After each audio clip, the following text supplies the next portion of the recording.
because I am always excited. Second, I am excited you have come back within 5 minutes, although little murmuring is going on.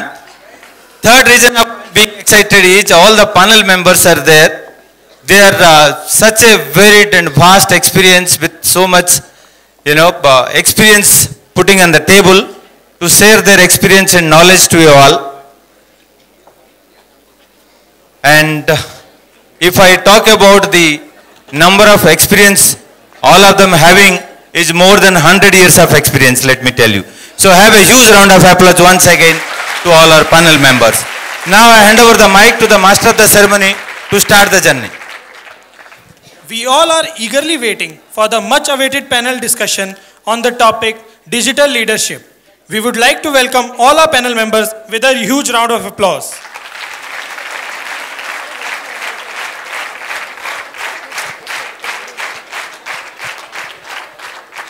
The first panel member for this session would be Mr. R. Ram Kumar, who is a very seasoned professional who has seen both the sides, that is, working with the industry as well as owning the industry. May I call upon Dr. G. Gopalakrishnan, Director, BIM HRD, to welcome Sir with a bouquet.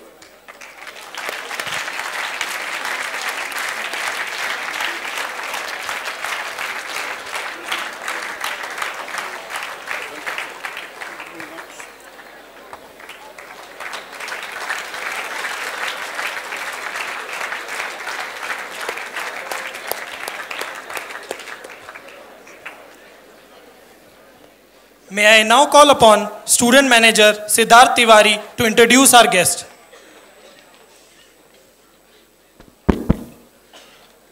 Good evening, everyone. I, Siddharth Tiwari, Student Manager, Balaji Institute of International Business, feel immense pleasure in introducing our guest speaker, Mr. R. Ram Kumar, for the panel discussion on the topic Digital Leadership. Sir has done his PhD in Microfinance and Elevation of Poverty from Birla Institute of Technology, Masters of Human Resources Management from Tata Institute of Social Science. He also holds LLB and LLM in Corporate Law. Sir is a senior partner with JPS Associates, India, a global management consultancy firm. Sir has also coordinated projects for World Bank, Asian Development Bank, international aided projects in India and Asia. Sir has also worked in housing, tourism, water management, healthcare and transportation sector. Sir has various interests in the field of articulating public policies for development of society, projects involving elevation of poverty in indebtedness, technology interventions for public benefit and promoting corporate social responsibility. Sir, we are highly privileged to have you amongst us over here. Sir, we welcome you for the discussion.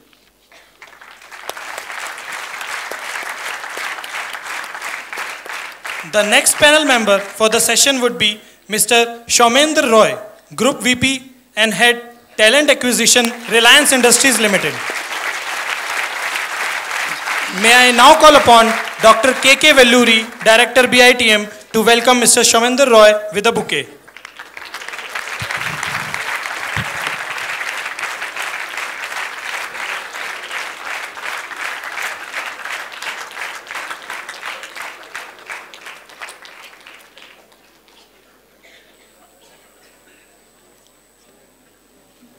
May I call upon Student Manager Tushar Patel to introduce our guest. Good evening to one and all present here.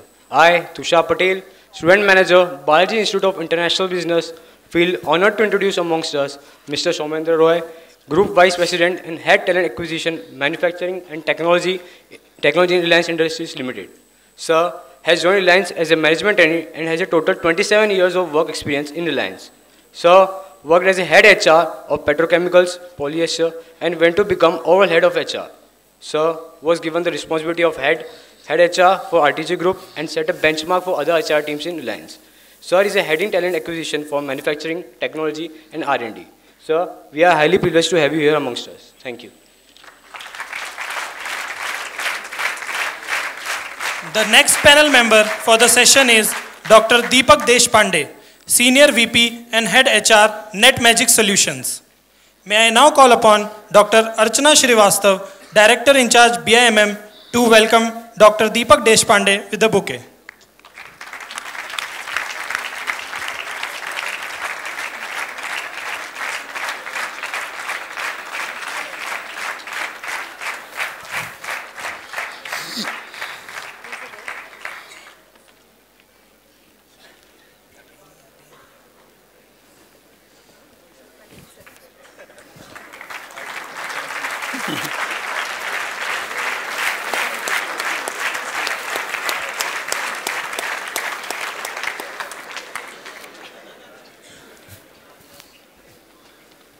May I now call upon Student Manager Anukriti to introduce our guest.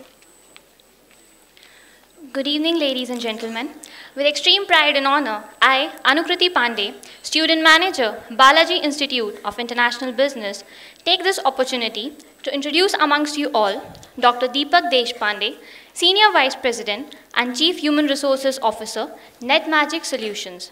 Sir has over 25 years of corporate experience and was associated with TCS, L&T, Blue Star, Datamatics, Lionbridge, Systime, and Trigon Technologies. He is actively associated with HR Moment in IT companies in Western India.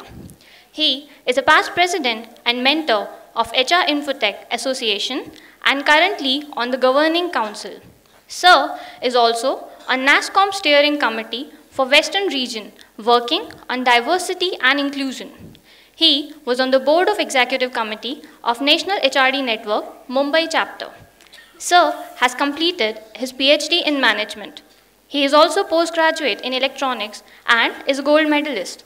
Besides, he holds a research degree in electronics. He has also successfully completed his postgraduate studies in diploma in marketing management. Sir is widely known in the social media circle.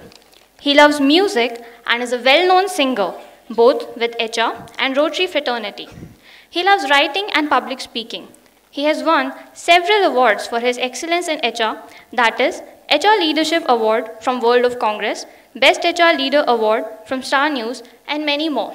Sir, your presence has filled us with extreme delight. Let's all welcome him with immense pleasure. Thank you.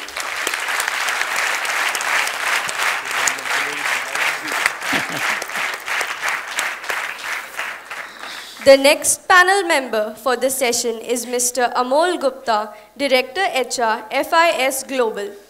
May I call upon Dr. Suresh Chandrapadi, Director, BIIB, to welcome Mr. Amol Gupta with a bouquet.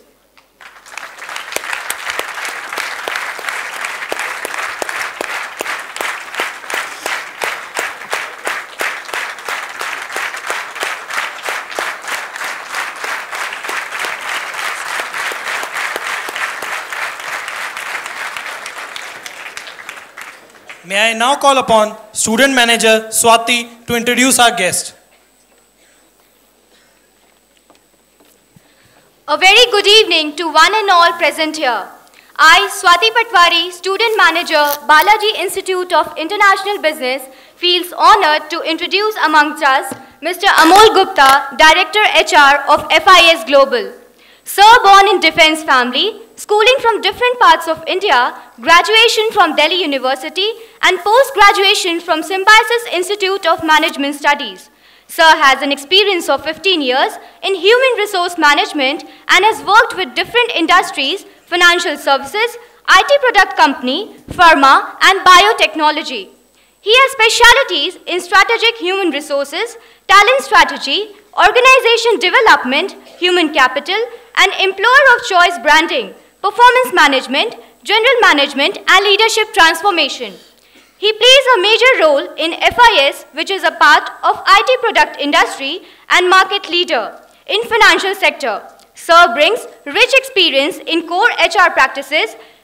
Process area encompasses complete value chain from strategy design, building process drive change up to execution on ground and build credibility. Sir, we are highly privileged to have you here amongst us. Thank you.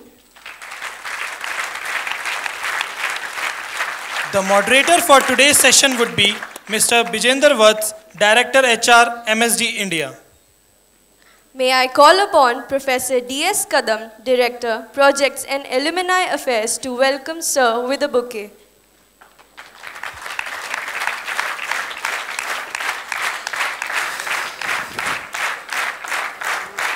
Thank you so much. Thanks. Such a pleasure. Thank you so much. May I now call upon Student Manager Kanishka to introduce our guest. A very good evening to one and all present here.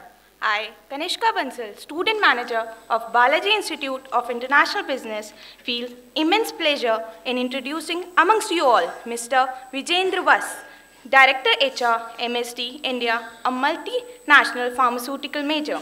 Sir is an IIM Calcutta alumnus and has worked on both the sides, business and HR, in his career spanning over 18 years in the pharma industry. Sir's experience ranges across managing mergers and acquisition scenario, organizational integration, HR development and transformation, leadership development, culture development, and change management. Prior to joining Merck, he has worked for pharma major like Novartis and Dr. Reddy's lab. Sir is passionate about teaching and has been associated with some of the prestigious B schools as a guest lecturer and visiting faculty. He feels there is no better way for corporate professionals to contribute to society. His second and newfound passion is running. After starting in July 2015, Sir has run 15 marathons and has a huge following in social media. Sir, we are delighted to have you here with us. I would now request you to please moderate the panel. Thank you, sir.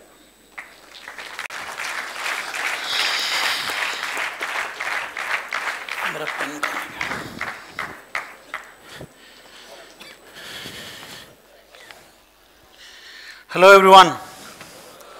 How are you guys doing? Are you tired? I think you guys have damn good students, huh? But I think this is the last thing on the agenda for the day, right? Look at that excitement as well. Good, cool. Okay, even before I start, I think you have been clapping for everyone who has come up, spoken, isn't it? Because you were told to do so. I thought it's another yes is coming. Okay. And I think we all were discussing till now, the experience that we have had, in last couple of hours that we have been here. I think you guys have done a tremendous job. So I want you all to clap for one last time for yourself, yeah? Louder, louder, louder. Can't hear that. Fantastic. Very good. And you heard the introduction of all the panelists that we have, right? So when you have a panel like this, there are two things that you should do. When you know you have a brilliant panel there, the best job is what I am doing right now. Moderate the session. Isn't it? So what I'm going to do, I'll spend about, say, 12 minutes where I'm going to set the context. I'm also going to talk about, how does digital leadership impact pharma as an industry. And then we are going to hear from rest of our panelists. And then we open it for Q&A. Fair enough? Yeah? Fantastic. So I'm going to keep my discussion limited primarily to healthcare industry because we have 4 seasoned professionals and each one of them is from a different industry. So I'm going to talk about healthcare industry, where are we, some of the business challenges in healthcare industry, the transformation and the way forward. Now let's look at the pharma at a glance. If you talk of India as a market, this is the 3rd largest market in terms of volume. The government is supporting with an investment of almost 640 million to strengthen the pharma infrastructure growth. If I talk of in terms of value, we are 14th largest. Naturally, because the prices of pharma products in India are much cheaper vis-a-vis the global prices. The challenge that you have in pharma industry, the reality that we all are living in, is that you have 70% of population which is in rural areas. So access becomes a huge challenge.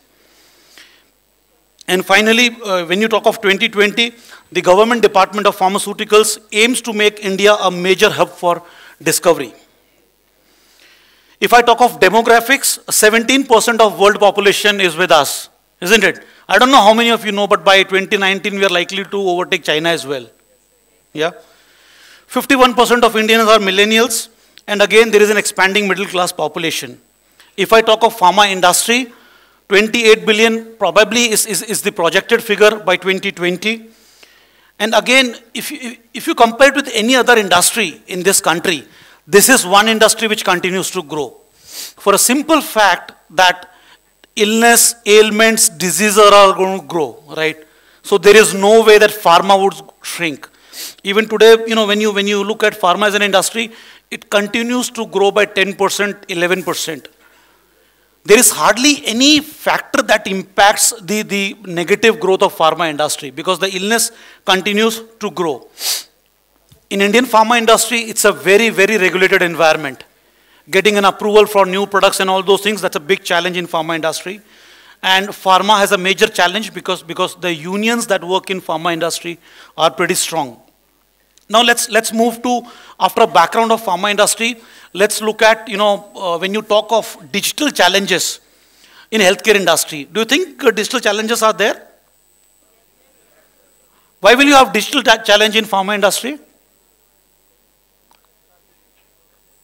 Anybody who's joining this industry, you know, when we are hiring from campuses, I tell the students that, you know, you have done your MBA, you know, Kotler has covered everything. But remember, this job entails teaching somebody who did his doctor's degree 25 years back, and you are going to teach him science.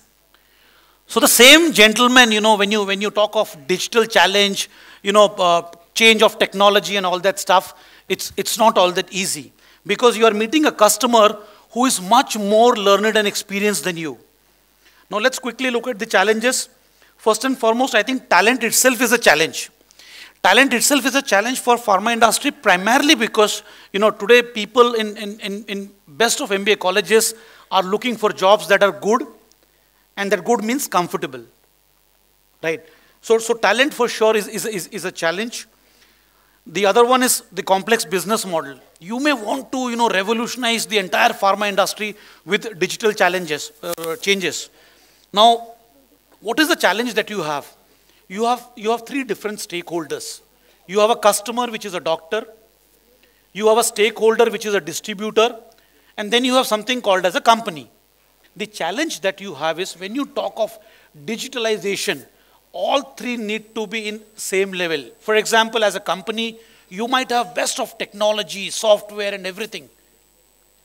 Your distributor says, I'm not interested in investing this amount. You have a challenge there. You go to a doctor, you go and tell him, this is the new app that I've developed, which will change the way you treat patients. The doctor says, I'm not interested in using this. I will go by my clinical experience. In our industry, even Google is a challenge. Now, have you heard this before? Google is a challenge? Google is a challenge in pharma industry purely because A, the patient is well read, most of the times overread, and for everything the patient wants to Google. And I keep telling people that anything that the doctor writes for you on a prescription, and if you Google it and if you go through that entire page, at least 2 times cancer will be mentioned. After my session, you people can try that model. If it doesn't come, you send me that link, I can show it in some other college and say it doesn't happen. Yeah? So everybody wants to Google. Google throws up all kind of information. So much of it is irrelevant, unfortunately, in pharma industry. Yeah? So that also becomes a challenge. And finally, the use of technology. For you know, and let me give you yesterday's example. You know, my daughter was, you know, unfortunately hospitalized, and, you know, yesterday we were looking at one of her reports, and there were 2 readings of the platelet count that were there, 174 and 163. So I told doctor it is 163 now. Doctor said, no, 174. I said, there is other report also. He said, that is a digital report, don't look at that. And then I was telling, okay, tomorrow I'm going to speak on digital revolution and, you know, how do we change pharma industry. Yeah. So these are some of the challenges that we have. Now, some of the transformations that we have seen in pharma industry. Long back, 15, 20 years back, the CMEs, the continued medical education programs, the doctor meetings used to be face-to-face. Over a period of time, it has become web-based, hologram-driven, and whatnot. So I think that is one area which has really impacted big time. purely because today doctors don't have time for meetings. Doctors don't want to travel, right? So that's one area where technology has played a huge role. Talking about customers and patients, on my first slide I showed you that 70% of our population is in rural areas. So how will you educate those doctors? This is a program that Merck runs for about last 7-8 years, because what is the most prevalent problem or health ailment that you have heard of in this country? TB, what else? Cancer, what else? Malaria, diabetes, yeah. And anybody who said diabetes, you're bang on. Diabetes is mother of all ailments. I keep telling people, if you get diabetes, you don't need anything else. Diabetes will get rest of the stuff for you. Kidney, liver, whatnot, right? Every single organ will get impacted.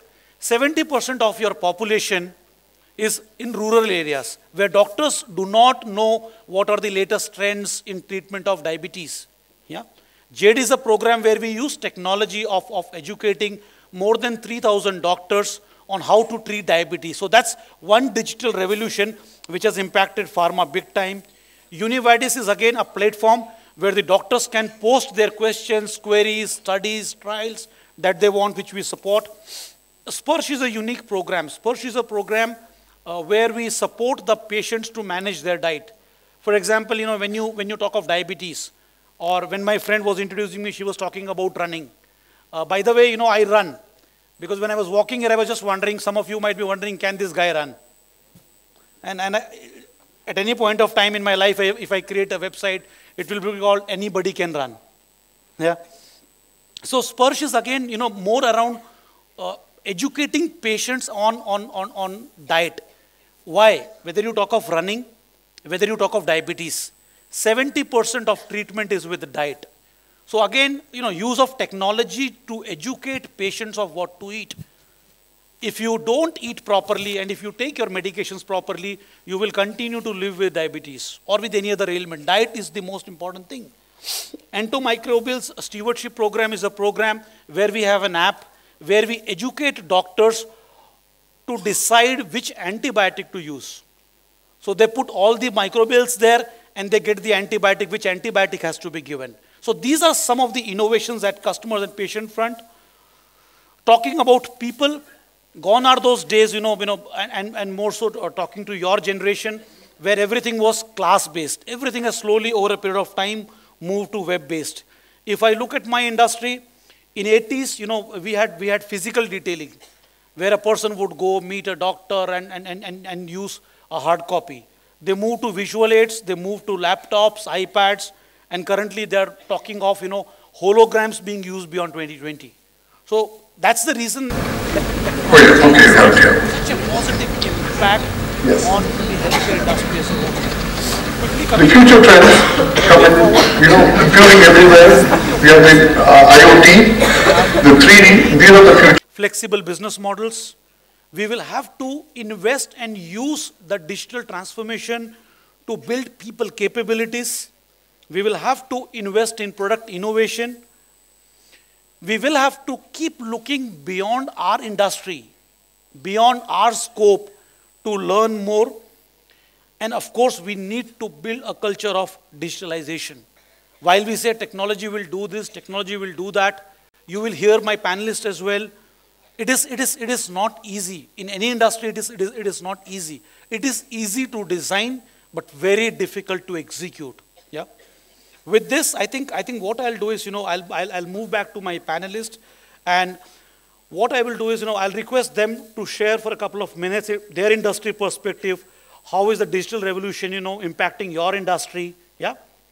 So, over to you.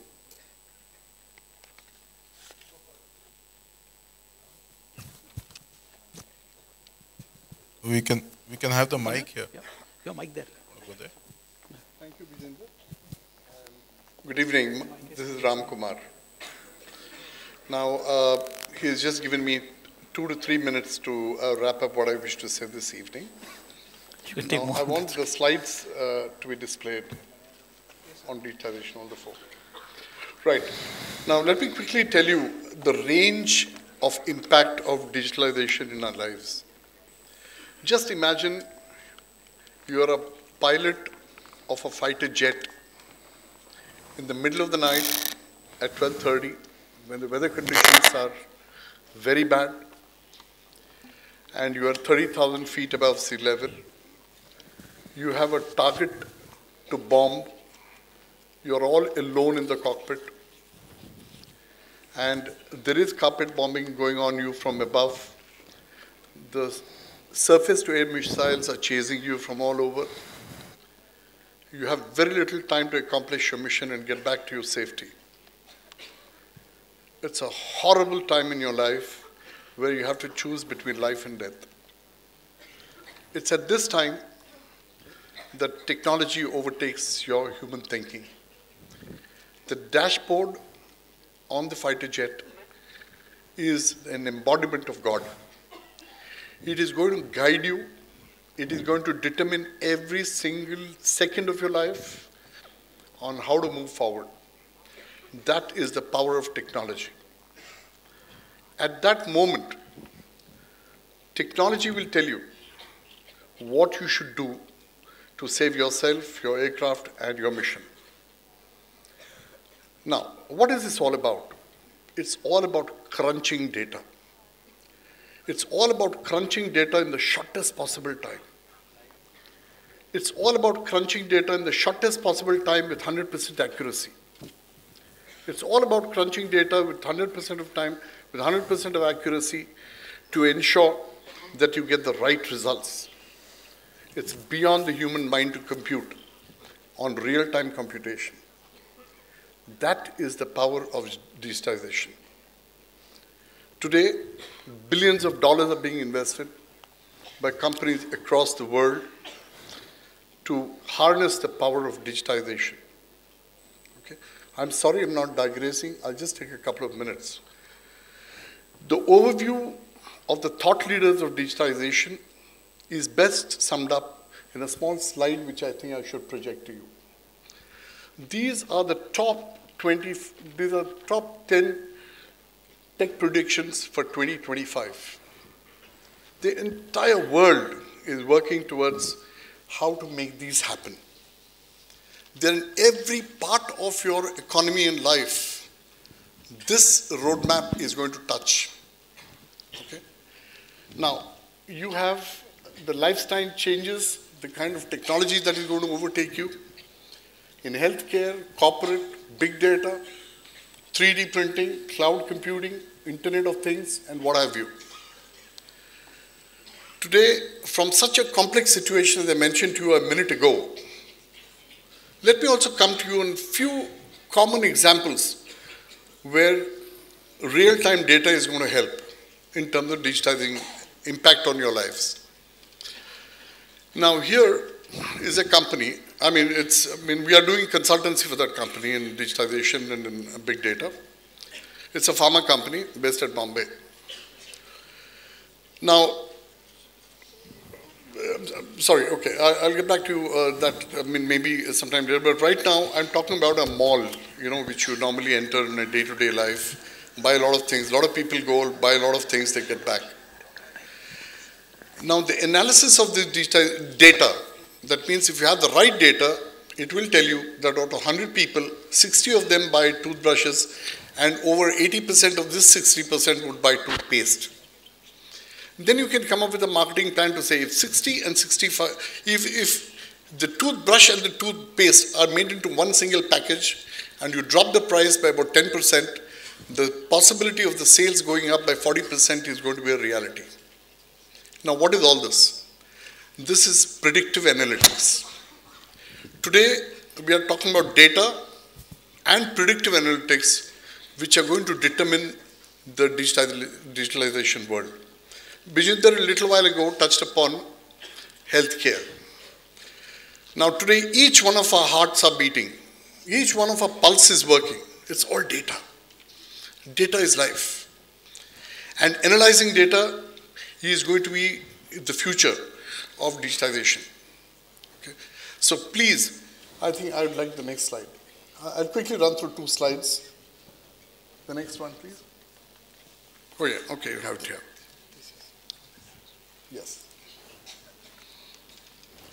The future trends come in, computing everywhere. You have the IoT, the 3D. These are the future trends which are coming up in digitization. Time is very short, so I'll just skip through some of these. They're not jargons. They are a reality today. Okay. Now, a few of the things which people predict, the tech geeks or the tech pundits say that by 2025, the target is to completely eliminate dementia. What is dementia? It is your forgetfulness. They believe the healthcare trends are going to just push the forgetfulness. You can never forget anything. You'll always remember everything. Okay, that's the goal of medical research in 2025. And solar is going to be the largest energy source. Type 1 diabetes is preventable. There will be no food shortage. The electric air transportation and everything and everywhere, it's going to be digital. And cancer treatments will have very few side effects. And DNA mapping is possible to reduce disease. And teleportation is going to be tested and used to daily use. Now, everyone's wondering in the digitalization space, what is going to be the next invention? Okay? You have a role to play in this, friends. Now, 7 out of 10 successful digital business models will rely on unstable processes designed to shift according to customer needs. So you have to be extremely agile to responsive workforce that is accountable. And that is going to be the power of digitization. Okay. Now today, the entire dynamics of a corporate functioning is going to move towards digitization. Decision making is going to move towards digitization. See, now I'm just running through the total cost of ownership for business operations is likely to be reduced to 33% by smart machines. Okay. Now this is going to be in the developed world, the life expectancy is going to increase by half a year due to the widespread adoption of wireless health and monitoring technologies. Okay, so again I'm coming back to the first slide. So that is going to be the impact which digitization is going to make on your lives and our lives. I'm sure by the turn of this decade that you will be able to not only reap the benefits of digitization, but maybe you can trigger that too. All the best. Thank you. Thank you so much. Amol, you want to go next? Soumendra, you want to go next? Yeah. So I'll make it very crisp. So one is that, Bijinder, your company needs to do something. There's a lot of coughs and cold out here. So on the flip side. So maybe you can develop an app and they can get the medicines. So much for digitization. So coming back to, I'll talk about 3 things very quickly. One is hire to retire. In the HR fraternity, we have digitized the entire piece as far as our company goes. The second aspect is that we have totally digitized our policies, decision making, etc. The decision making to the extent of even going for leaves, etc. is in the hands of the employees and no more the managers needs to sanction anything. Okay? So that is so much on the digitization as far as the platform is concerned. The third, we are a hydrocarbon chemical technology driven organization. We have digitized the entire flow because what we realized over a period of time was that if somebody who's very critical to the technology goes away, all the legacy, all the knowledge, etc. Goes away with him or her. And therefore, we have digitized the entire process flow, whether it is the systems, the chemical technology, nuances, breakdowns, what have been the learnings in the past, etc. So the employee can do a video recording and post it on the website for everybody to see. And then there is a host of questions, etc. So it's a very interactive website that we have created. More about that when we come back later on when we open up for panel. Thank you so much.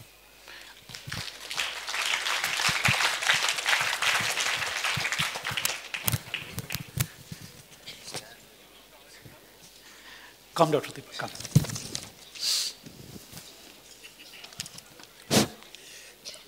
Good evening, friends. One thing, wow. This is the third time I'm coming to this place and this is the best, highly energetic batch I have seen.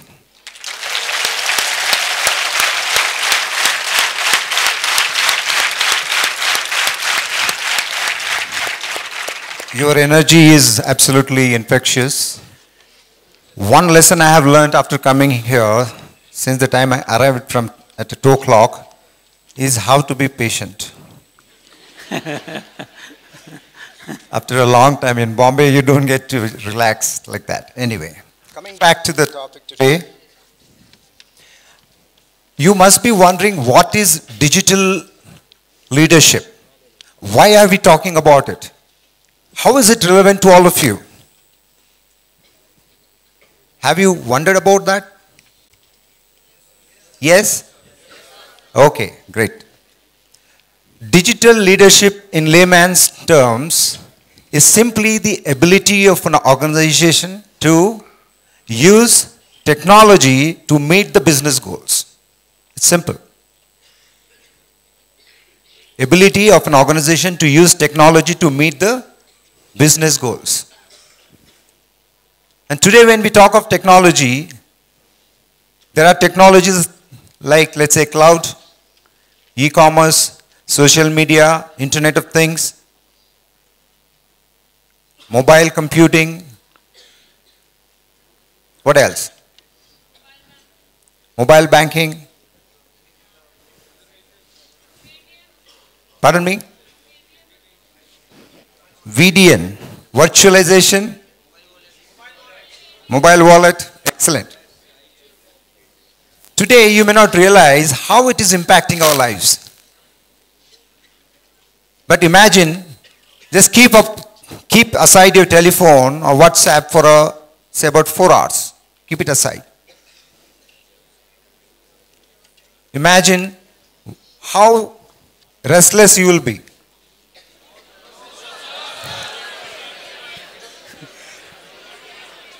Okay. Having said that,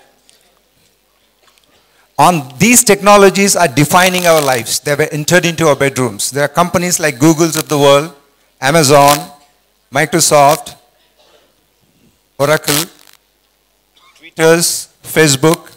These companies have gone into defining the way we think, do things, interact and collaborate.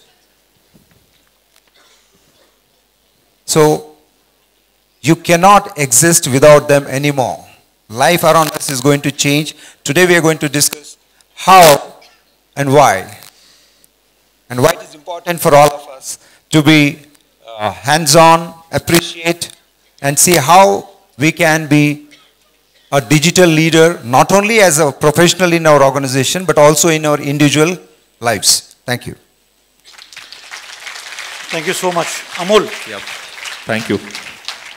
I think deliberately I was last because I had another 100-page slide, which is there. So I hope all of you are ready for a 100-page slide. Okay. Great. So I was just joking because I always remember when I was a student, and I was a student with Kadam sir, who's sitting here. I always used to tell him, I really don't know why you call us for the sessions when we are not learning anything.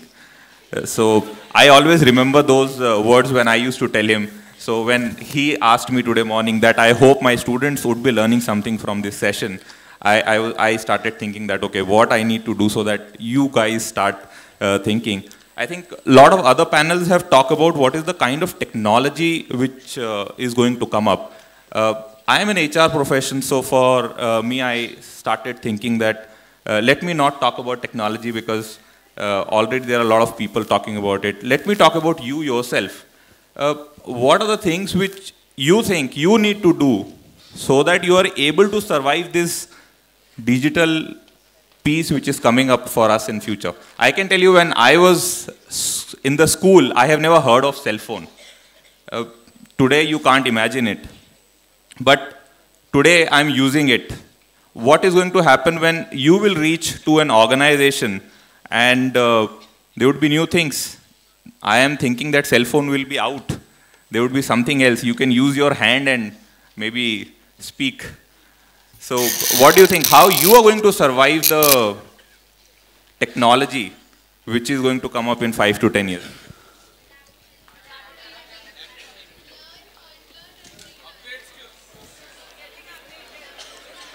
Learn, unlearn. Excuse me, there are a lot of noises, so maybe one or two people can come up. Hands up and then we will go through them. Yeah.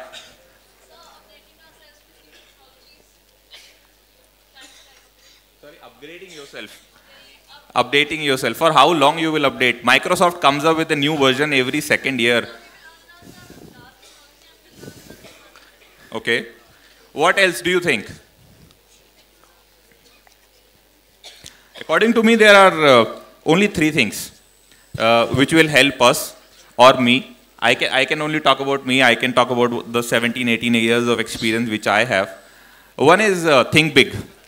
I always tell to my team members whenever they are trying to do something new is never think in a box. Never think that, this will work in my organization or not, or should I, put this kind of a thought process out there or not. So think big. Whatever which comes into your mind, I have started seeing that those are being implemented in the pieces and it is coming out. So think big. Second is start small. Always do different things in a small way. See that if it is working. If it is working, do it. If it is not working, stop it. And the third is scale fast. If it is working, then you scale immediately faster. If you have heard about agile technology, DevOps, which is one of the fad words which are coming up. And I can tell you that going forward, every minute you will see a new fad word. So I really don't know how will you learn so many fad words going forward. But these are the three things which I believe will help us to continue working in the industry and being a digital leadership. Fantastic. Thanks, Amol, and thanks, everyone. So I think now as an audience, you have a much broader perspective of, how digital technology is impacting, right? But what I was just wondering, and I want to, Soumendra, if you can take this one, when this entire digital transformation is happening, what are the kind of opportunities do you think it is providing to the customers? What are the opportunity areas for the customers? Yeah, so, hello. So, as far as the customers go, I think the, the entire menu is served on a platter. So that I think is the key. And because of that, the detailing, the reach, etc., becomes far more. And the digitization is going places from my point of view. Yes, please. Yeah. Take the mic. Now, hello. Can you hear me? Yeah, I'm sorry. Yeah, hello. Now let's take something which is very important. Hello? No, it's not working. The other one. Yeah. Thank you. See, let's take, I'm not using jargon, okay? Just look at something called geofencing. How many of you have heard this phrase at all? Yeah, there's just one amongst you all. Okay. Geofencing is an electronic fence which triggers a set of actions if you either come within it or go out of it. Okay. It's one of the it's a product of IoT, the Internet of Things, which is coming up. The reason why I'm talking eloquently is because my company is into it. Not that I'm a wizard. Now, in geofencing, very typically, I'll tell you what kind of a benefit it will bring.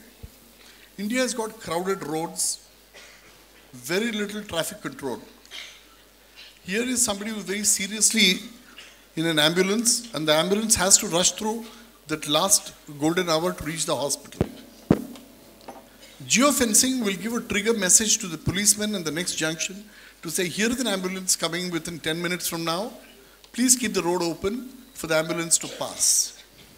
It's a very low-cost mobile application that will help people save lives. This is one of the examples of digitization which can help, the healthcare, the service industry. Okay? Like this, I can come up with a whole string of examples, where digitization would help. I think that's a good one. Amol, yeah. I have only one line from a customer perspective. If there is a gap, there is an app. So wherever you will find the gap, you will find an app. Deepak? In fact, the biggest difference one can make if you go digital is to the customers. External customers I'm talking about. Back in NetMagic, we have almost digitized everything, every communication through an email or an alert or an application or a website update or routine, updates that go to customer. Otherwise, they were until now, they were actually struggling to get all the information. It was such a Herculean task to print out, post them, reach out and not be able to do online changes. Real-time view, they can take a look. What is that service they are taking? How much they use? How are they billed? What is the outstanding? Everything is online now. Fantastic. So, including the customer feedback, they can, bring up any issues that they have. Everything is done online now, so it becomes, life has become easier. Soumendra, you have a point. Yeah. So I'll give, just taking cue from the eminent panel out here. One elevator company came out with an app. Okay, when the elevators conk off, the SMS goes to the technician.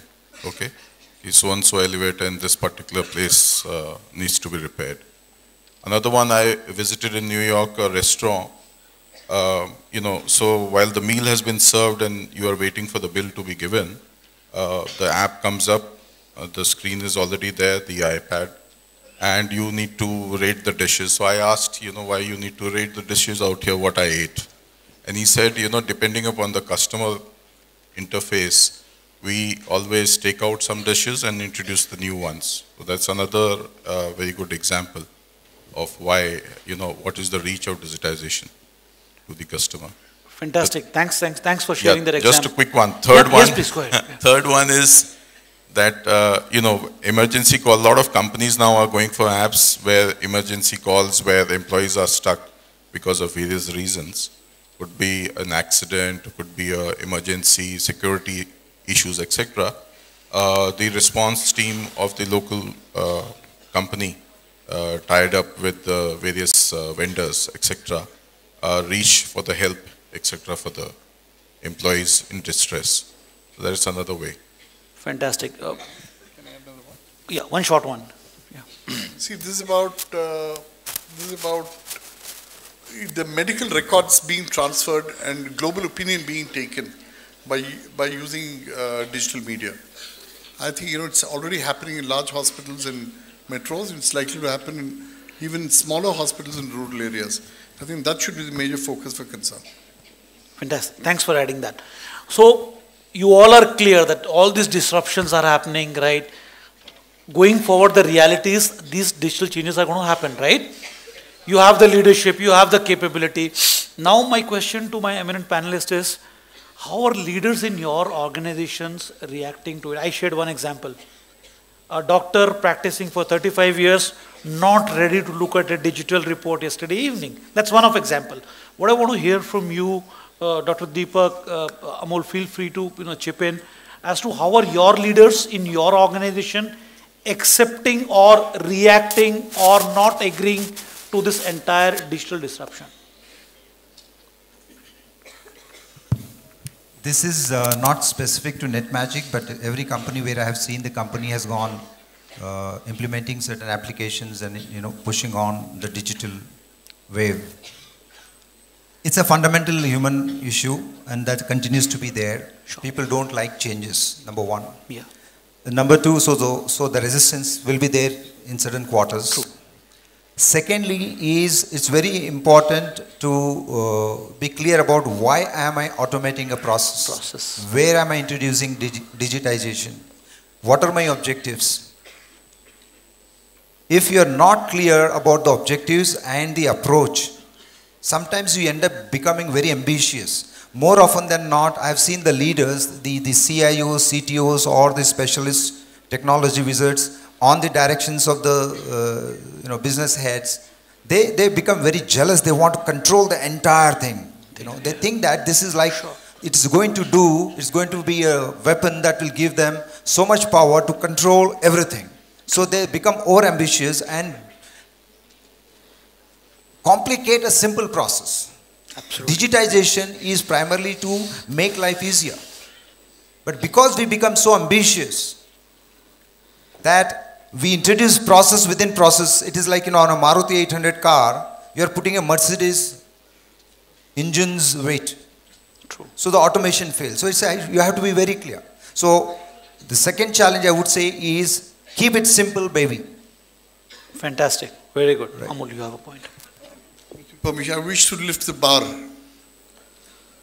Recently, you must have all known that a lot of lives were lost in tsunami in Andhra Pradesh. The reason why people have lost lives is not because of tsunami. It's because they did not receive the information on time. This is the power of digitization. Recently, there were a lot of, people were doing these religious ceremonies in Godavari River and other rivers. The big data has helped them save at least 20 lives in Andhra Pradesh.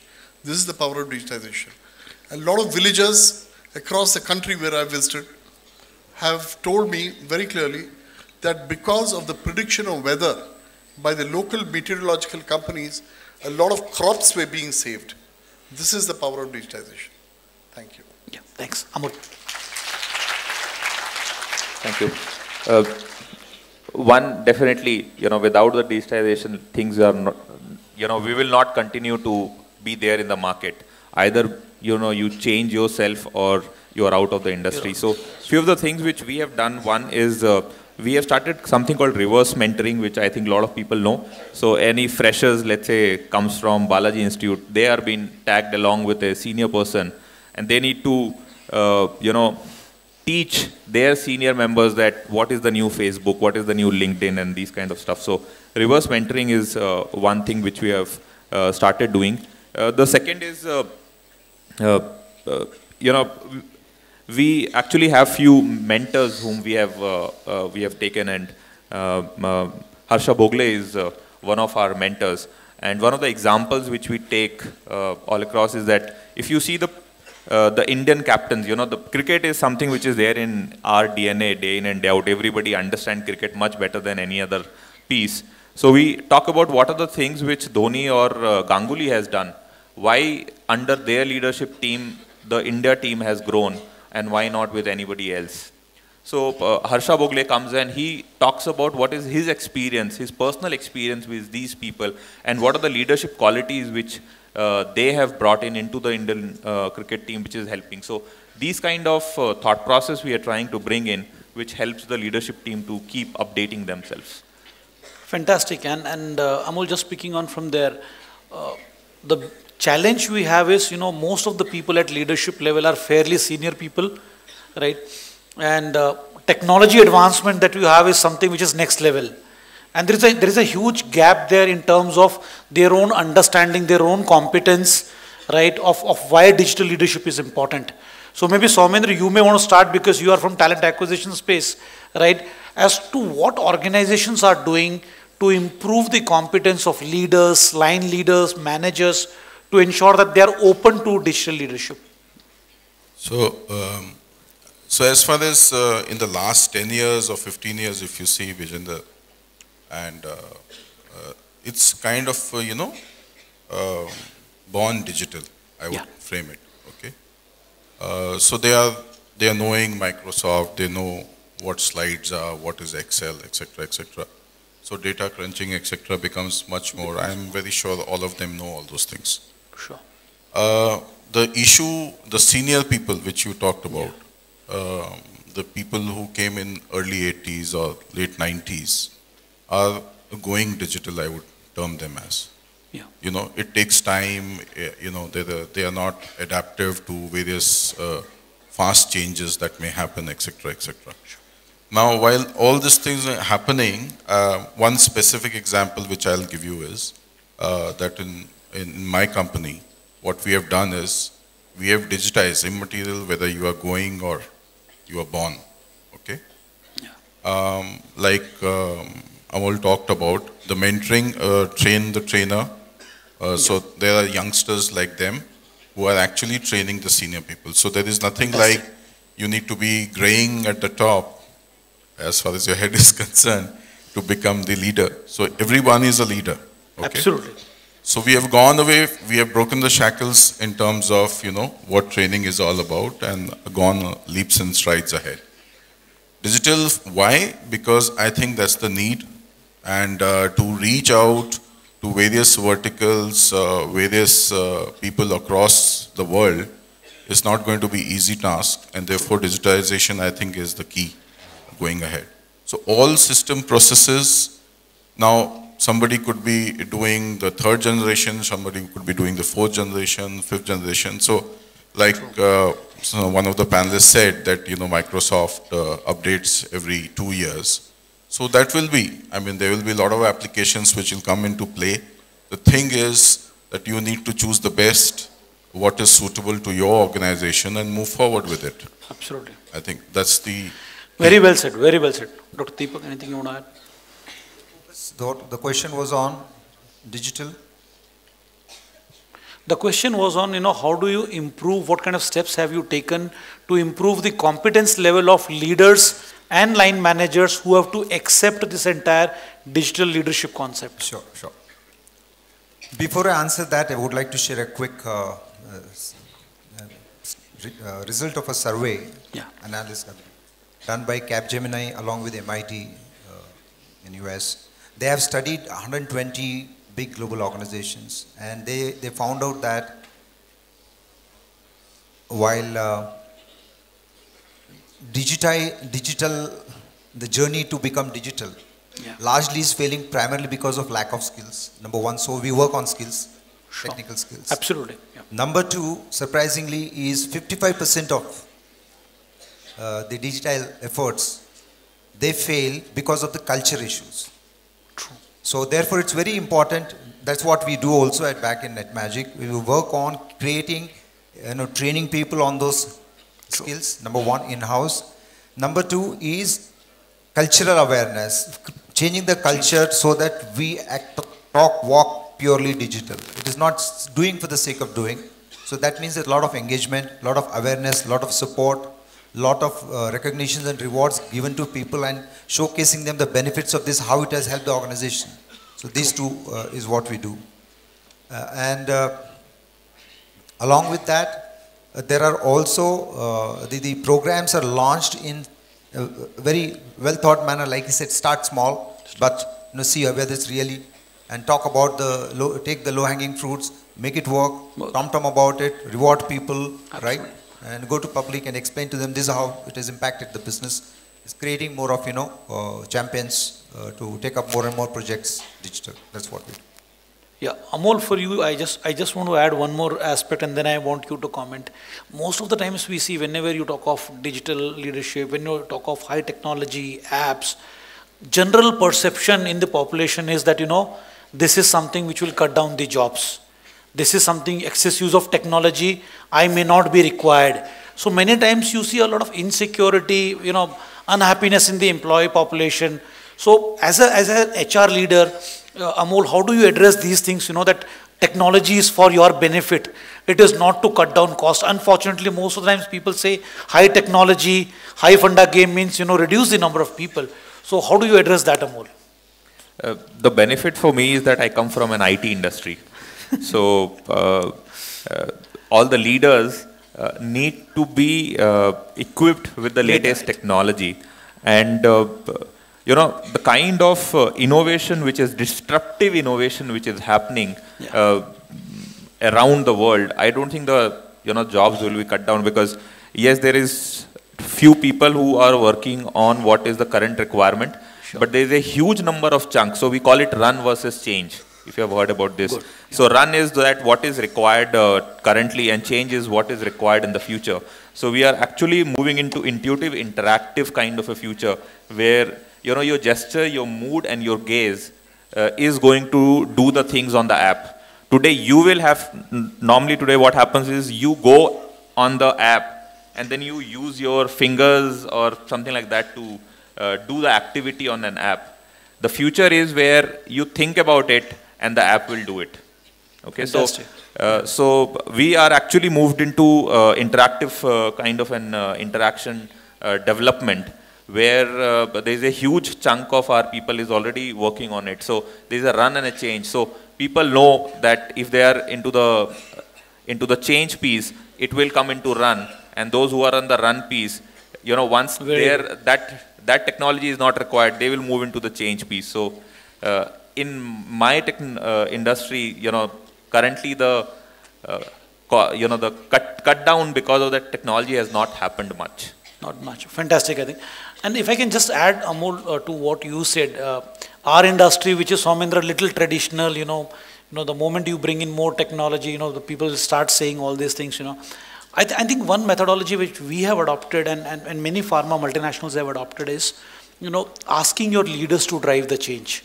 Because unfortunately what happens is when you talk of digital leadership and all those things, so often you see the HR folks driving it, L&D folks driving it, or the IT team doing it. So one approach that we have taken in this is, we ask the business leaders to drive it, because one, the acceptance is far better.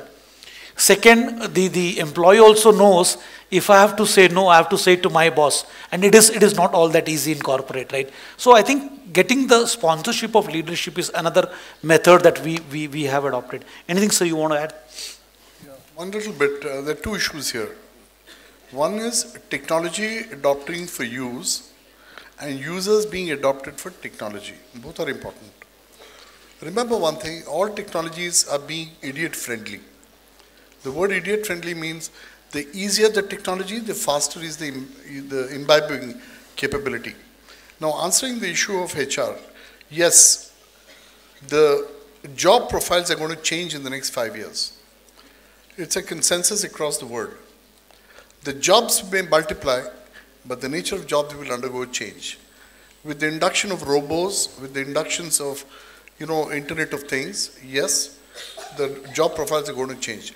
If you still believe that the nature of the job on the manufacturing line is going to just remain the same as it was in 1980 or in 2000, I think you're wrong. Don't have false expectations. Please adapt to change right before you enter a job. That's my advice to you. Thank you. Great. And I think I tried to cover most of the things, that could be there on this particular subject. But I'm sure our audience also has, quite a few interesting questions for all of you. So we'll open for Q&A. You can raise your hand and please feel free to ask your question. It would be helpful if you're specific. Whom do you want, that question to be answered from? And otherwise, if you want to throw it open, that's also fine with us. Yeah? Excuse me, sir. My friend in the last row. Yeah. So my question is to Ramkumar, sir. Sir, while all the noise about big data and IoT is getting louder and louder, there is also the question of where does it stop? Where does digitalization should stop? And you have people, eminent people such as Elon Musk, Stephen Hawking, opening $1 billion enterprise for researching the dangers of artificial intelligence, and some of the big data being handed over to artificial intelligence. So what is your take on it? Two issues here. We have not even started working on big data first. And let's not be afraid of something which we have not even tasted. Two, there will be filters. See, society is always evolving. Okay. How did we get used to a laptop or a computer? How did we get used to a mobile? How do we get used to all these kind of handheld devices in healthcare?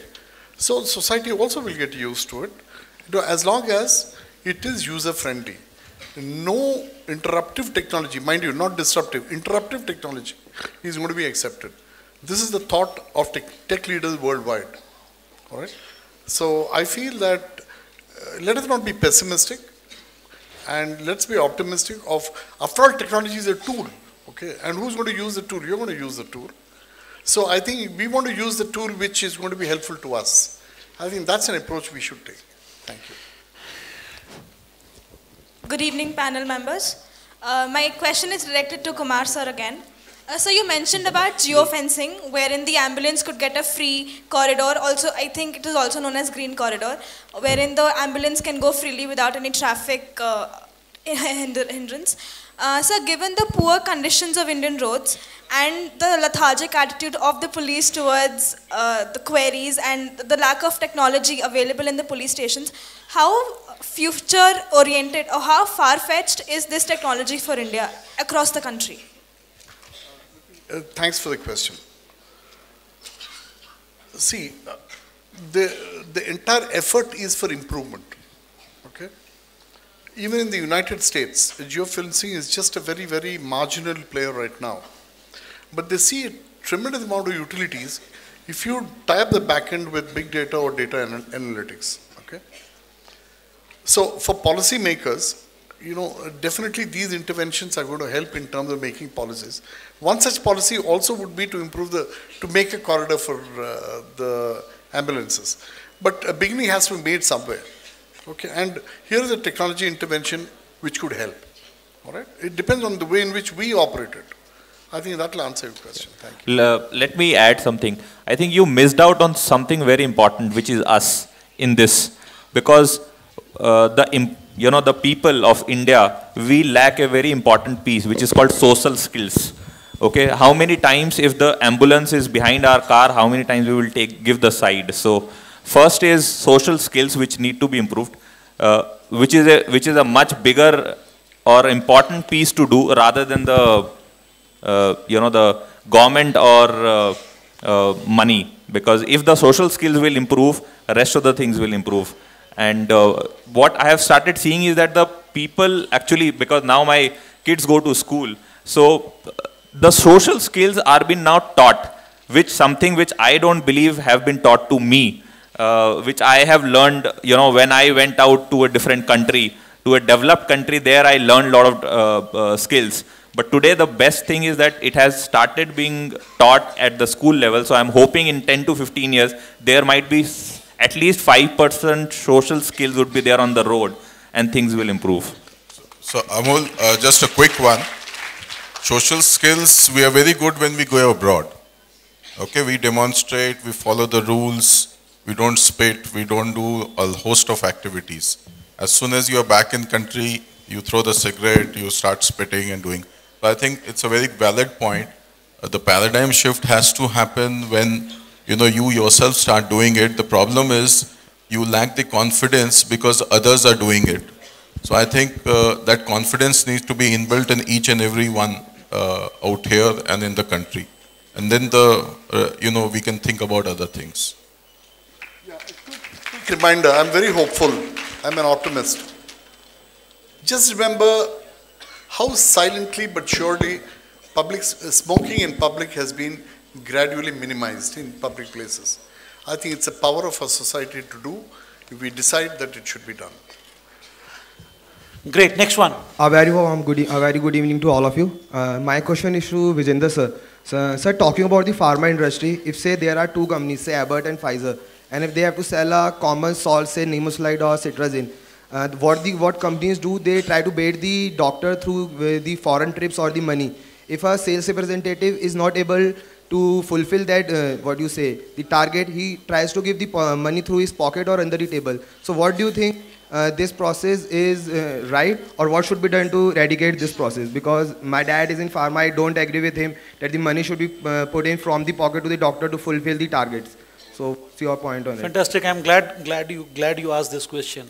I don't know how many of you really picked up his question, but what he said was, in pharma industry, when you work specifically for multinationals, you'll have products at a higher price, and doctors are demanding, in terms of foreign trips, sponsorships, and all that, right?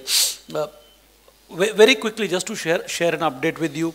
I'm not too sure if you are aware, but almost 2-3 years back, Medical Council of India has put a protocol in place whereby a pharma company cannot sponsor a doctor. Point number one, you cannot sponsor a doctor. Multinationals like say Abbott, MSD Pharma, we cannot even pay for a doctor's trip if he's not the speaker. When you say pay for a doctor's trip, it actually means that the travel and the food has to be directly paid by the company.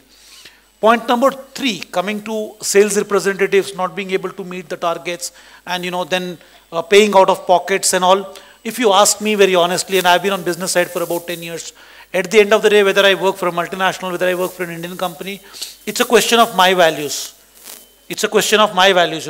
Sometime back my friend was talking about, road and not giving side, what Amol was mentioning, Today also when you see an accident on road, some of you will stop, right? Some of you will just pass by, and some of you will actually shoot a video and put it on Facebook. So I think somewhere it's a question of personal values, So if I feel I will not adopt any unethical mean of doing business, I'm not going to do that. It's a question of my values. If you ask me the number of instances of these kind in pharma industry, there are very far and few. You know who does it? Somebody who doesn't go to field and work. So I think it's a question of my values, my systems, what my parents have taught me, and I would live by that. Yeah. Thank you. Thank you, sir. Thank you so much. Good evening, sir. So this is Varsha Sahai from SBS Finance. Just want to ask one question. So as you said, these days job profiles is being taken, what sir said, that the technologies, these are not taking away the jobs. Job profiles will change in the near future. Just wanted to ask, sir, what should be the qualities of a manager do you expect from the future HR manager or from a people manager towards digitalization? To all the panel members and especially to Kumar sir.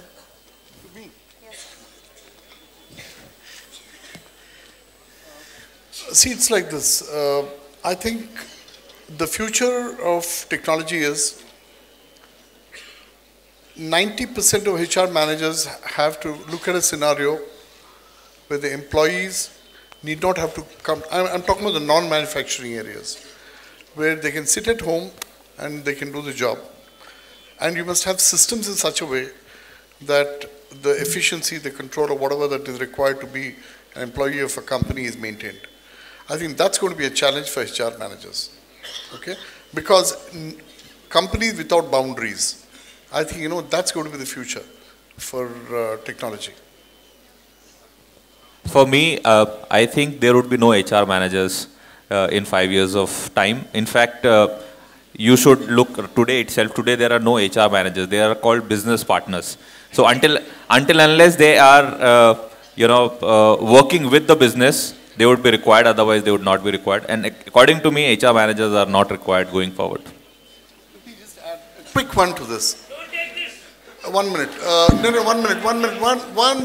1 minute. Don't be scared. The HR managers are going to play the role of chief executives. Because look at Japan, for example. Okay, if you can read a book called the William Mauchi's Zero Theory Z, the number of the higher the technology, the more crucial is the employee of the company. The more crucial the employee of the company, the more crucial is the HR function. So you will continue to be the CEO of the company and not merely a HR person. This is going to be the change. I would say, I was just joking. I would say, see, so far people have been saying that HR people have to be strategic, HR is not required, HR is not to be there. The best scenario is going to be the CEOs and all the line managers have to play the role of HR manager. The role of the current HR fellows is to facilitate them and help them to be HR managers of their employees. It has always been like that. Unfortunately, 70% of the guys, since they were not doing, they have done disservice to the function. But HR function will not go. Different guys will play it. Rather than see the HR people becoming CEOs, CEOs have to become HR-oriented people. I've recently attended a seminar in MIT, okay, on the same issue. And the speakers from the Asian countries look at HR function very differently from those in the West. Okay? Now, I strongly believe that the view from the Asian countries is far more progressive. The view from the the view from the Asian countries is more people-centric. I think, that's an edge that we can have over the West. And the younger the age force, the more sensitive you have to be to an employee. Okay, the technology calls for young force. In our own country, the statistics say we are going to be the youngest country in the world in 2020. Our average is going to be about 35 years or even less. So I think HR has got a very crucial role to play. But for heaven's sake, don't limit your thoughts to your own boundaries of a company. I think you should look at a society at large. You should look at the country at large. You should look at a lot of non-organized sectors of economy. I'm sorry to say that all the HR managers are only concerned about one company, one tiny little factory, or a group. Now look at the agricultural labor in our country. Did anyone think of them? Are they not human resource for a country? Okay, look at the kind of the tribals, the underdeveloped people. They're also a part of Indian economy. They constitute a part of 1.5 billion. Why are we not using technology for them? You're meant to also think of them, my dear. I think, please, I think you have to rise above this bar of being just company-centric, corporate-centric. I think big, as he rightly said. And I'd like to conclude with that. Thank you. Just to make it very simple for you in 2 lines. What Amol sir was trying to say was, HR professionals need to have a very solid understanding of business, right? Otherwise, you are not able to give right solutions. So what is the role of HR going forward? Your own business acumen and all has to be very strong. That's point number 1.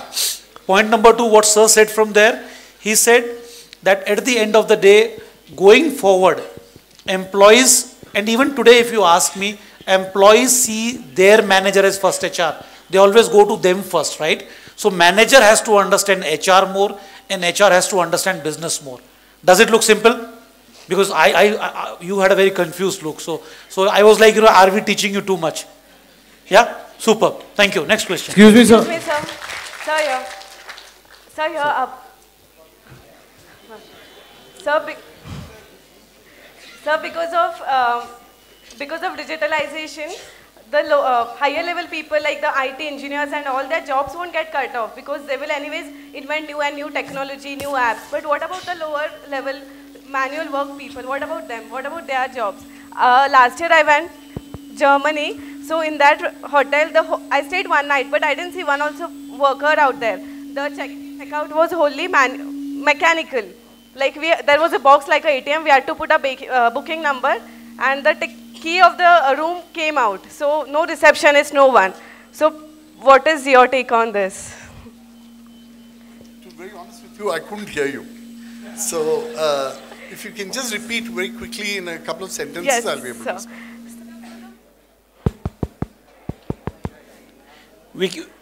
The mic is working. Yeah. Go ahead.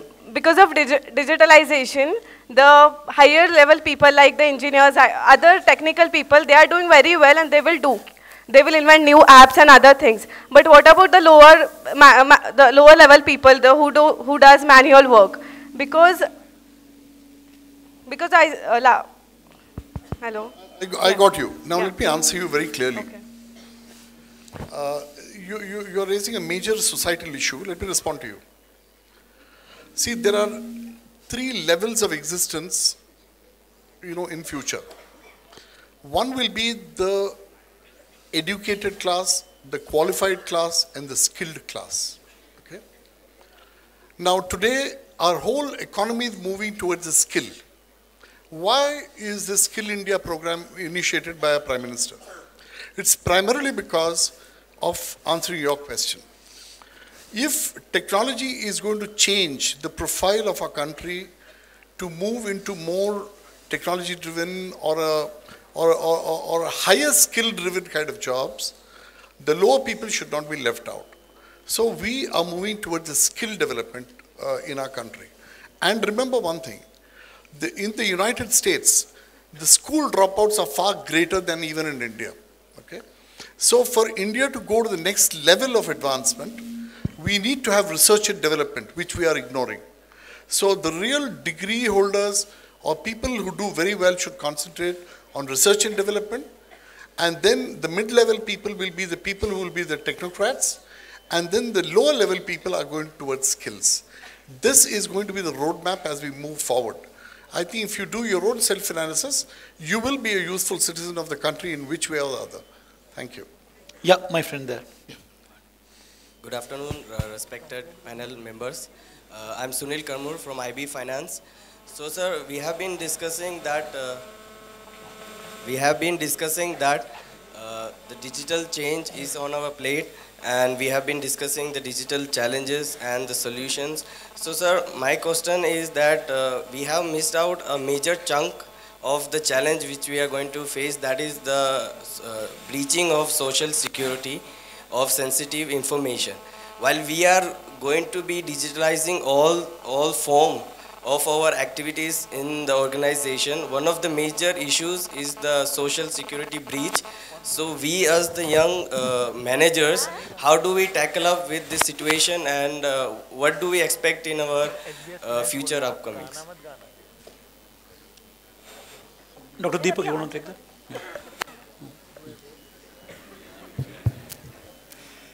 Okay. I'll give a typical HR answer, okay?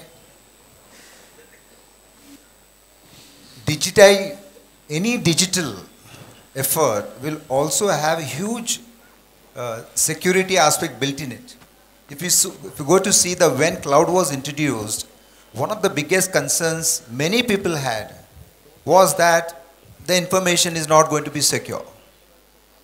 So the cloud champions came with the public cloud, private cloud, they came with shared cloud, now hybrid cloud, right? Your concern is very valid, but sometimes the apprehensions take over our initiatives, right? So today the cloud is much more secure. People who want to go cloud because of obvious benefits, they insist on private cloud. And believe you me, it is easier to track an electronic transaction. So easy to do that. So I don't think we should have any concerns about security breach. Today if you just type my name anywhere, you will find entire my, Jatak there. You just go and type anywhere there. It is YouTube or Google or any browser. Everything about me you will find there. What is important is, are we doing anything which we don't want to be in the public domain? Then it's going to be caught. You may not post it or write it. Somebody else will be there. Police will write about it, mention about the records will be there. Right? Similarly, you have to be very cautious about what kind of information you are storing where. You can't have your information storing on a mobile phone. This is my bank account number. These are the PIN, blah, blah, blah. You can't be doing that because there's so much of phishing that happens.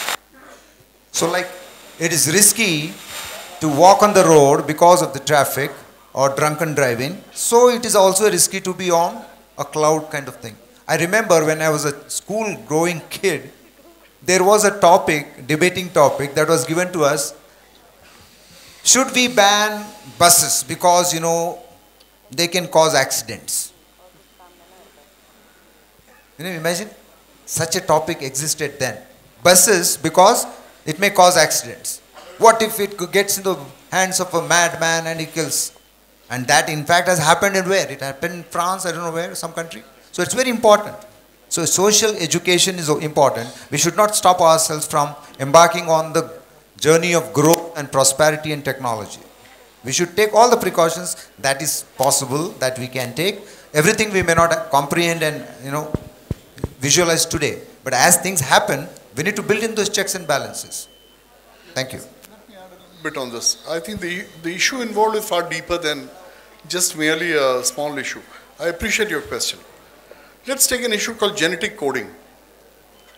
Recently, there was a press report which I read, which says that a few American pharmaceutical companies are trying to understand the genetic coding of people in upper castes of Hindu society in India. This is an extremely sensitive data which can go wrong if it goes into the commercial world. Okay, this is a very sensitive issue. But remember one thing, the answer to that is, you are going to be the manager of technology. Technology is not going to manage you. That's where I think your managerial skills will have to come into play, and to put that Lakshman Rekha where technology does not, supersede our common interests. I think that's my answer to you. Thank you. So we'll have last two questions. I think it's been standing for a long time. Huh? Yeah. As you and Amol sir was having a discussion about excess digitalization will lead to job cutting.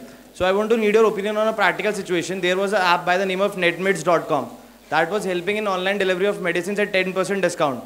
So the physical vendors came into a protest that they are taking our jobs. We are getting out of market due to online medicines. So they went to the government for a protest, and the government stopped the actions of Netmeds for a certain period of time. So how a leader will solve this situation? You've heard of this app called Swiggy, Swiggy.com. Yeah, you've all heard about it, right? They have increased the sales in restaurants by 30% the moment that application came into existence. It increased the jobs by about 20% of the restaurants which were catering earlier. Sorry? Similarly is the case with Uber or maybe Ola or anything like that. See, now it depends on, see, as I mentioned to you, jobs will not go anywhere, you know, as long as there is a requirement of service, the jobs exist. But it is the nature of the job that will undergo change, the context of your job will undergo change. So I'm sure that you guys are intelligent enough to make a position for yourself in society.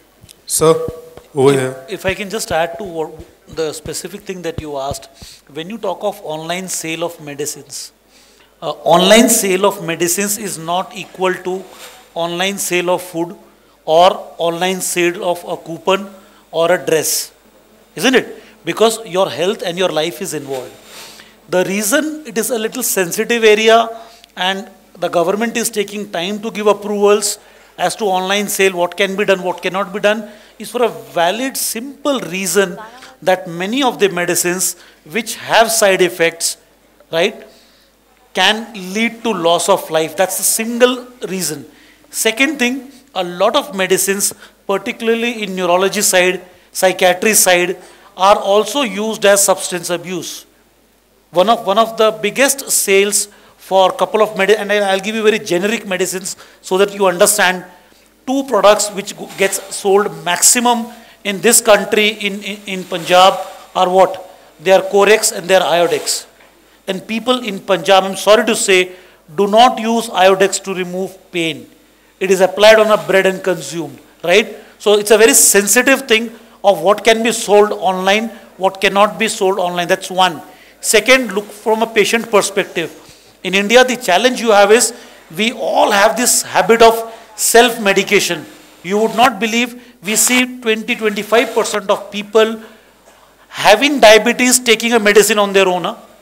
Having diabetes taking a medicine on their own. So that's the reason it's a slightly regulated, restricted, slow field. And if you ask my opinion, being a pharma guy for 20 years, that's the right approach. Because life is more important than digitalization when you talk of online sale of medicines. Yeah, thank you. So, just one quick good evening, one. sir. Sir, upstairs here. So Sir, according to you people... Hey, wait. My friend is saying something. Yeah, here. so just students like you, there were two boys from IIT, I'll just make it a quick example. Yeah. They came out with a puja app, you know, because you have so many pujas all over in Bombay. They have roped in 6,000 pandits. So talking to you, I mean, giving an answer back to you, the 6,000 pandits have a lot of, premium to latch on to, and is doing well. So that can also be, so application or digitization doesn't mean that, you know, the jobs are going to go away. It can expand and the reach could be far more. Yeah? So, yeah. So my question is to you. Sometimes digitalization create employee dissatisfaction. Like I've seen in Cipla, ZSM asked the ASM that the MRs will report to you on a video conferencing. Like they used to do reporting daily on their portal. They used to report on WhatsApp. Now they have to do video conferencing for billing and those issues. And one of my friend is ASM.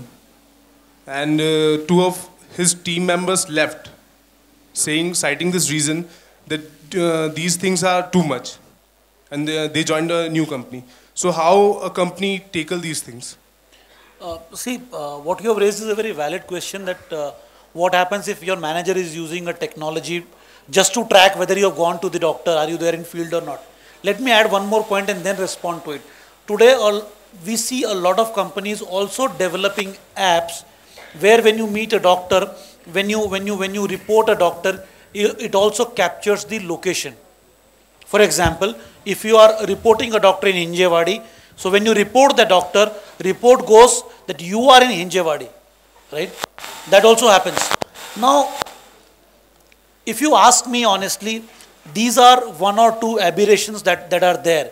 You will have some not so mature managers, right? Some suspicious people who are there.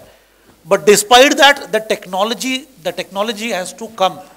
Where do you get MBA graduates or pharmacy graduates who want to make 10 calls in a day, come home, open a register, write the name of 10 doctors, what product they have detailed? Because if I can fake a report on an app, I can fake it on paper also. Ultimately, it's my conscience, right? So I think one or two cases, they keep happening here and there.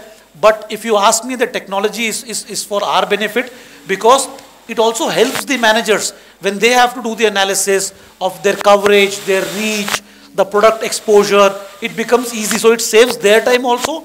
It also saves the time of the field employee also. Because otherwise the field employee every day will spend 1 hour writing that report. Yeah. So I think one or two you just ignore. It's a good thing which is there. And at the end of the day, we have to believe technology. And what I told to my friend here, as long as my conscience is clear, I am doing the right thing. Let's not fear technology. Yeah. Thank you so much for asking that. Yeah. Brave question. Good evening, sir. Sir, my question is that in a developing country like India, which sector do you people think that needs more of digitization? The sectors which are getting digitized, we are earning lot from them. But the primary sector, which needs a lot of digitization, I think that is a bit lagged. Sector of our economy needs technology intervention. I'm not using the word digitization. I'm using the word technology. But if you ask me personally, Mr. Ramkumar, what do you feel?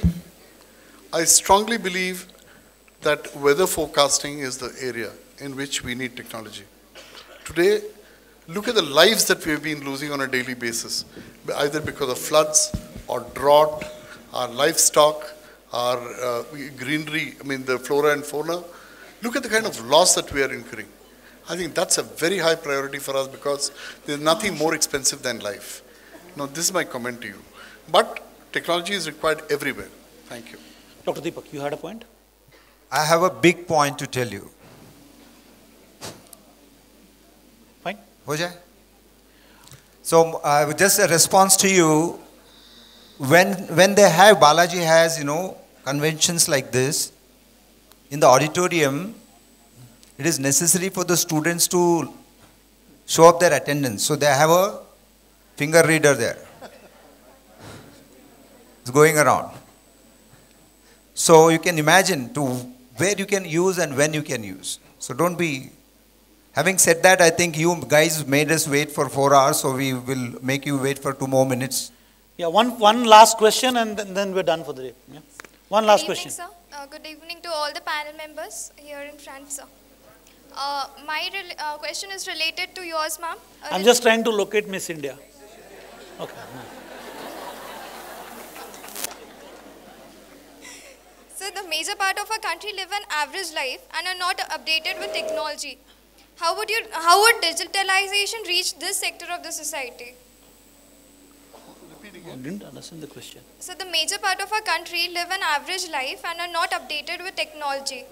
How would digitalization reach this sector of our society? Which section of society you're talking about? Like the poor sector who are not aware of the technologies and updations happening, innovations happening around. Like they need a phone. Most of the people are not aware of the apps that are present in digital. Now let me respond to you. Technology is a friend, it's not a threat. Now look at the price, the fair price shops in a country. The public distribution system of India is the largest challenge for any government. Okay? The public distribution system in India caters to the poorest of the poor in the most remotest parts of a country.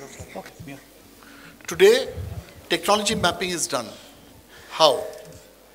Wherever there are large stock of grains and wherever there is a shortage, the technology mapping is telling us that such a produce can be shifted from place A to place B, so that the shortages are filled where they exist. Okay? Now that's a phenomenal use of technology for the purposes of a common person. Medicines. There are a lot of hospitals which do not have medicines, and the stocks are lying somewhere else. Okay, precious lives are being saved by the use of technology in shifting these particular medicines to places where they are required. The primary health centers in India have no doctors, okay, because nobody would like to go into a rural area and work. Now today, digitization is helping telemedicine. That's a great innovation that has happened. So I can go on and on about the powers of digitization. It's not that I'm an advocate of digitization, but I want to tell you that there is a conviction that digitization is going to change the way in which you live. It's going to improve the way in which you live. With these comments, I wish to conclude. Thank you very much. And I think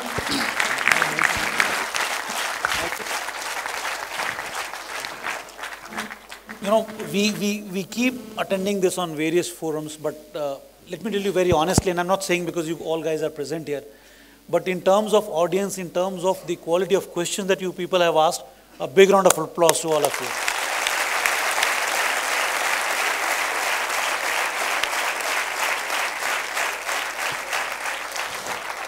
And finally, for my panelists, you know, for their patience, their response, yeah, thank you so much. So, we want to come again. 2 lines for them. ये मौसम भी गया, वो मौसम भी गया, ये मौसम भी गया, वो मौसम भी गया, अब तो कहो मेरे सनम फिर कब मिलोगे, अब तो कहो मेरे सनम फिर कब मिलोगे, मिलेंगे जब हाँ बारिश होगी, जब हाँ बारिश होगी. Thank you. Back to the emojis.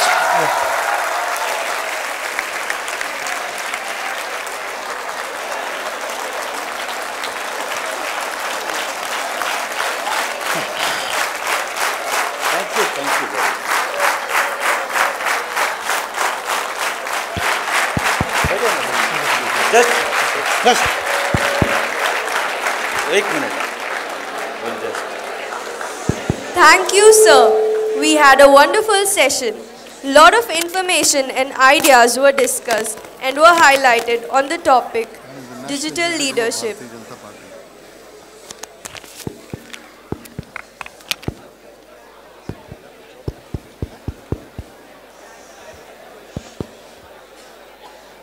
Yeah, this is also the result of digitization, right? So, I really take this opportunity to thank all the panel members for sparing their valuable time. Otherwise, generally, panel discussion means we always look for, you know, or think of Arnab show. So, it is very professionally conducted. I am really thankful for the moderator for taking all this pain and the panel members for sharing and, you know, delivering their valuable input. Once again, I take this opportunity to thank each one of you for coming and studying. Now, may I request the student representative of all the 4 institutions to come and give the memento to all the panel members for as a token of our love and appreciation. Please come.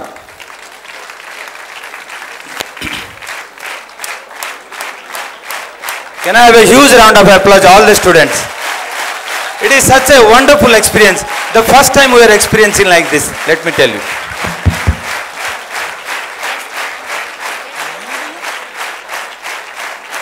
Can you come?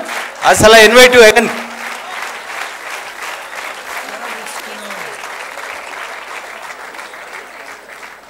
Please have a huge round of applause once again.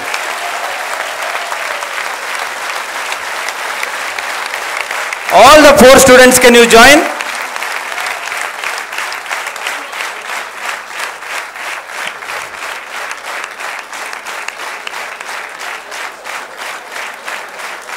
All the 4 of you, can you join and hand over the memento to sir, please?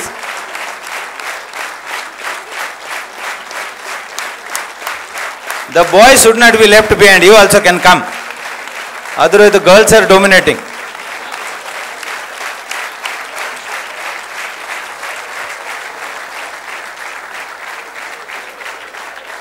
कौन है? Amol sir. Please come. All the boys.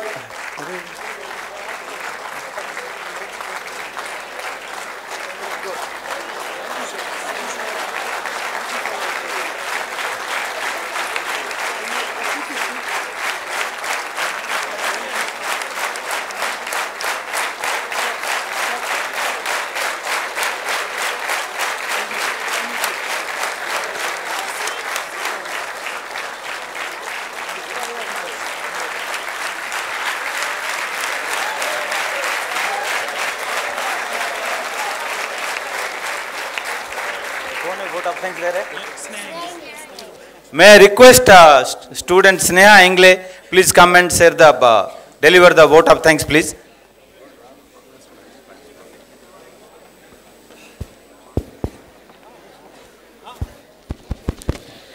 Good evening, one and all present here. An event like this cannot happen overnight. Can we have a selfie with the students from here? Yeah, sure.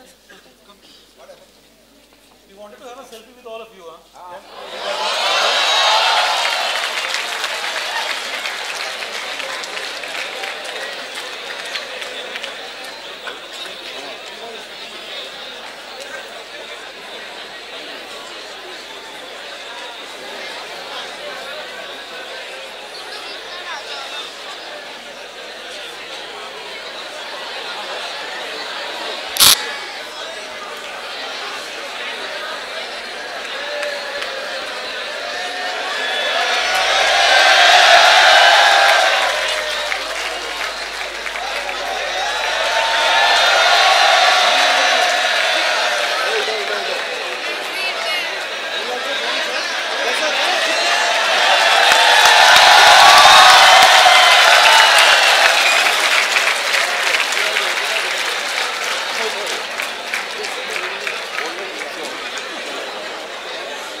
Guys, we just wanted to be digital, huh? That's the reason for the selfie. Thank you. Yeah, thank you. I should not read? Okay, thank you. Okay, I take this opportunity to thank each one of you to be a wonderful audience, and especially very good. Thank you.